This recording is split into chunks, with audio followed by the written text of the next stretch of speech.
Dans la littérature, peu d'histoires illustrent mieux la dualité humaine que l'étrange cas du Dr Jekyll et Mr Hyde. Un seul homme, deux facettes, une lumineuse, brillante et l'autre sombre, incontrôlable.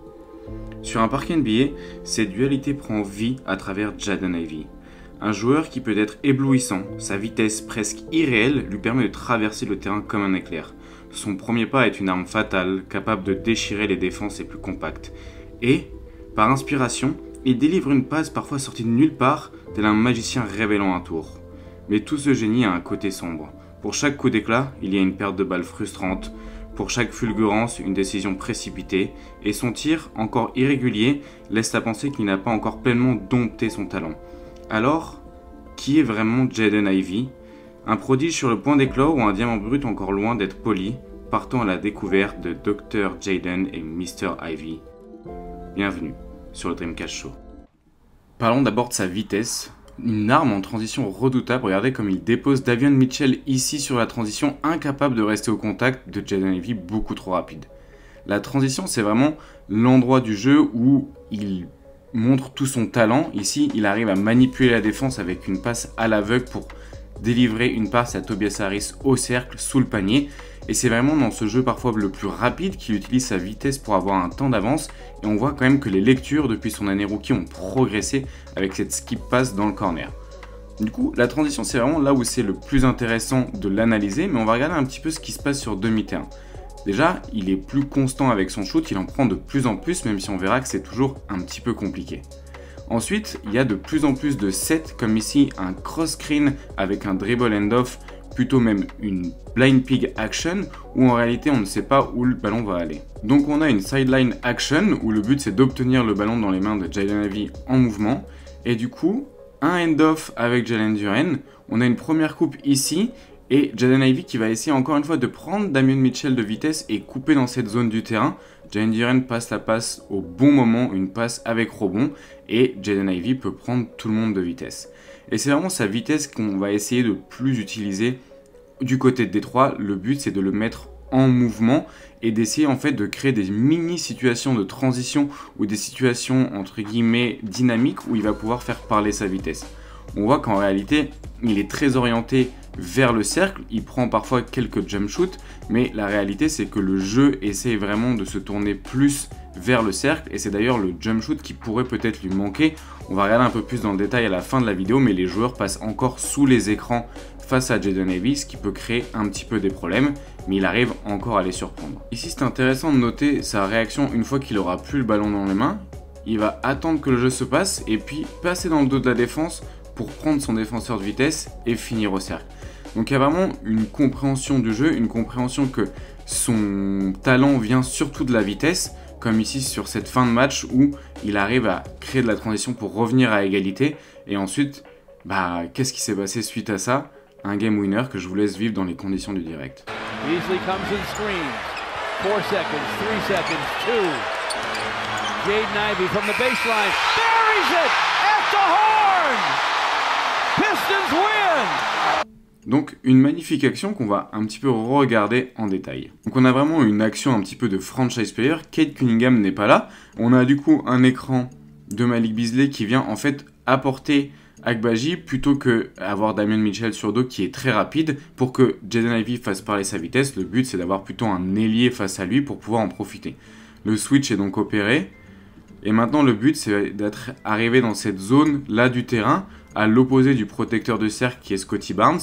Donc il aimerait obtenir un alley-up, mais au final ça finit dans une zone du short mi-distance qu'il utilise beaucoup, et c'est un tir au buzzer pour gagner le match. Donc très belle performance sur ce match-là de Jaden Ivey.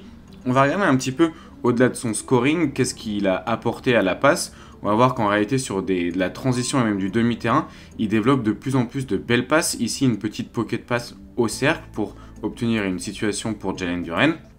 Et on va avoir pas mal de manipulation de défense. Ici, il arrive à trouver dans le corner, mais la défense avait mordu sur la feinte. Donc, si on regarde un peu dans le détail, déjà, encore une situation où il part de manière dynamique sans le ballon dans les mains. Il le récupère sur une première coupe, et là, on a du coup Poeltl qui est face à lui en drop, Jalen Duren qui coupe au cercle, et du coup, la position de ce défenseur se demande un petit peu, mais que faire? Venir aider au cercle ou protéger le corner? Et Jaden Ivey va bien mystifier la défense. Il a les yeux sur Jalen Duren, mais les bras partent vers Malik Beasley dans le corner. Et c'est une passe pour un tir à 3 points ouvert dans le corner, un des tirs les plus efficaces de la NBA. Donc belle manipulation de défense ici, et ça va continuer un petit peu aussi sur du demi-terrain, ici sur une Spain pick and roll avec une magnifique passe dans le corner. Les auditeurs habitués savent ce qu'est un Spain pick and roll, mais pour ceux qui ne le savent pas encore, c'est un poseur d'écran ici pour le poseur d'écran du pick and roll. Donc on a un poseur d'écran qui va venir sur Jakob Poeltl pendant que Jalen Duren lui pose écran sur le porteur de balle, Jaden Ivey. Ce qui crée donc une complication pour faire du drop et ce qui génère souvent un petit peu de chaos. Ça va forcer les aides un petit peu qui sont proches du cercle. Et là, la passe part à une telle vitesse que Chris Boucher ne la voit même pas passer au-dessus de sa tête et c'est un nouveau tir ouvert dans le corner créé par Jaden Ivey sur une belle passe. Donc vraiment, il y a des petits flashs assez intéressants. Ici, on va le voir sur une zoom action. Il va récupérer la balle, kick out directement dans le corner après avoir attiré la défense proche du cercle. On commence à se dire que finalement, ça commence à ressembler à un joueur assez complet offensivement. Et puis il y a le match 2 jours après contre Memphis qui a eu lieu donc la nuit dernière. Vous avez vu une première perte de balles ici un petit peu. Et en fait, il va se retrouver beaucoup à perdre ces ballons-là en sautant et en essayant de trouver une solution. Ces espèces de jump pass qui fonctionnent très bien pour des bons passeurs qui ont une bonne vision du jeu, mais un peu moins pour des joueurs comme Jaden Ivey qui se précipitent encore beaucoup trop. Et en fait, sur ce match, il va jouer que très peu de minutes. Il va perdre 7 ballons pour une seule passe décisive et il va être complètement happé par la défense de Memphis. Scottie Pippen Jr., Marcus Smart, Desmond Bane lui ont fait vivre un enfer et il a été tout simplement incapable de créer pour lui et pour les autres en enchaînant les pertes de balles. Et c'est un peu ça le problème de Jaden Ivey. C'est qu'on a le droit à des performances tout simplement électrisantes et suite à ça, des choses beaucoup plus compliquées. Parlons maintenant de son jump shot. Le jump shot sera sûrement la clé qui va tout ouvrir et regardez un petit peu le problème. Ici, le défenseur passe sous l'écran. Donc, Jaden Ivey ne peut pas vraiment profiter de sa vitesse totalement parce que comme le défenseur passe sous l'écran et ne le considère pas comme une menace au tir, il peut difficilement attaquer cet espace-là et du coup se contente de prendre un tir. Il est à 39% cette saison, mais c'est un tout petit échantillon et on peut voir que sa mécanique n'est pas encore parfaite. Il tire un petit peu assis, ce qui, disons que la transmission de l'énergie avec ce corps qui est assis un petit peu en angle droit et le poignet qui est très bas n'est pas forcément bon. Et en plus de ça, on a un petit problème au niveau du coude qu'on va essayer de trouver le bon arrêt sur image pour vraiment montrer ça un petit peu. Et vous avez les coudes qui sont vraiment carrés ici.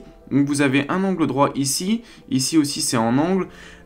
Disons que la mécanique de tir est longue et plus la mécanique de tir est longue, plus il y a entre guillemets des déchets qui peuvent se mettre dedans et ça crée pas forcément une mécanique très fluide. Donc c'est pour ça que c'est un tireur un peu irrégulier. Maintenant, parlons un petit peu de la défense qui, elle aussi, peut parfois être très bonne, comme ici où il arrive à bien lire les lignes de passe. Et c'est un joueur qui fait quand même pas mal d'interceptions pour son poste. Aussi un joueur qu'on va retrouver parfois un petit peu sur des contres. Mais voilà, donc c'est un playmaker défensif, pas encore de très grand talent, mais capable justement de créer des pertes de balles. C'est ça ce qu'on appelle des playmakers défensifs. C'est des joueurs qui font beaucoup de contres et d'interceptions pour générer un petit peu de la transition. Et il est dévastateur en transition, comme sur ce dunk là face à Yabusele. Mais bon, il n'a pas non plus la taille pour être un gros protecteur de cercle. Il arrive parfois un petit peu à contrer des joueurs de sa taille, ou alors quand il arrive un petit peu en second rideau, quand il rattrape en fait d'avoir été hors retard dans un premier temps défensivement. Mais c'est pas un défenseur élite, et on s'en doute un petit peu quand on voit parfois ses problèmes à la lecture offensive, que ça va pas être un joueur élite à ça. Mais un autre domaine où il domine pour sa taille, c'est les rebonds offensifs. Il en prend énormément pour un joueur qui est considéré comme un point guard et ça lui permet de générer aussi plus de possession. Regardons un petit peu ses statistiques sur cleaning de glace. Donc on voit que son volume est toujours assez élevé et son efficacité a un petit peu augmenté sur cette saison. C'est encore trop tôt pour tirer des conclusions, mais ce qu'on peut dire sur la réalité des choses, c'est que si ça a augmenté cette saison, c'est déjà peut-être parce qu'il est un peu plus assisté au cercle et aussi surtout parce que sa réussite à 3 points a explosé. Il est passé de 34 à 40%, mais on voit que la réussite au cercle est toujours assez problématique. On peut se demander mais comment ça se fait qu'un joueur aussi explosif soit pas plus efficace que ça au cercle? Comme on a vu, il y a un petit peu des problèmes de lecture parfois qui rendent ça compliqué. Un autre aspect très intéressant de son jeu, du coup, comme je l'ai dit, cette capacité à être un playmaker défensif avec plus d'1% de steal percentage et presque 1% de block percentage, et les rebonds offensifs où il prend 4,8 rebonds offensifs sur les tirs ratés de ses coéquipiers, ce qui représente le 98e centile chez les combo guards. Ensuite, un autre gros problème de son jeu, c'est les pertes de balles. Regardez le volume de pertes de balles, surtout comparé au volume d'assists, il y a en réalité presque peu de valeur ajoutée par son passing, pas parce qu'il passe mal ou pas assez, mais parce qu'il perd beaucoup trop de ballons. Dernière chose peut-être très intéressante par contre sur son profil, sa capacité à générer des lancers francs, 14% de shooting fall percentage, encore une fois un des plus gros centiles chez les combo guards. Malheureusement, la réussite aux lancers francs n'est pas là, ce qui pose un peu question de son toucher, de sa mécanique de tir. Alors, que faire de Jaden Ivey? Quelle un petit peu possibilité exploiter? Quel joueur va-t-il devenir? Il a encore que 23 ans. Enfin, il va sur sa 23e année, il est encore très jeune, donc il y a encore du potentiel, mais comme on l'a dit, c'est un joueur un petit peu à deux faces, avec des côtés très intéressants, mais du coup qui peuvent aussi être très coûteux. Le passing magnifique, mais les pertes de balles à répétition, une explosivité grandiloquente, mais un manque de lecture de jeu, parce que le jeu ralentit pas assez pour lui. Ça viendra peut-être avec le temps, en tout cas c'est ce qu'on lui souhaite et ce qu'on souhaite à Détroit, qu'il utilise de mieux en mieux, en tout cas cette saison.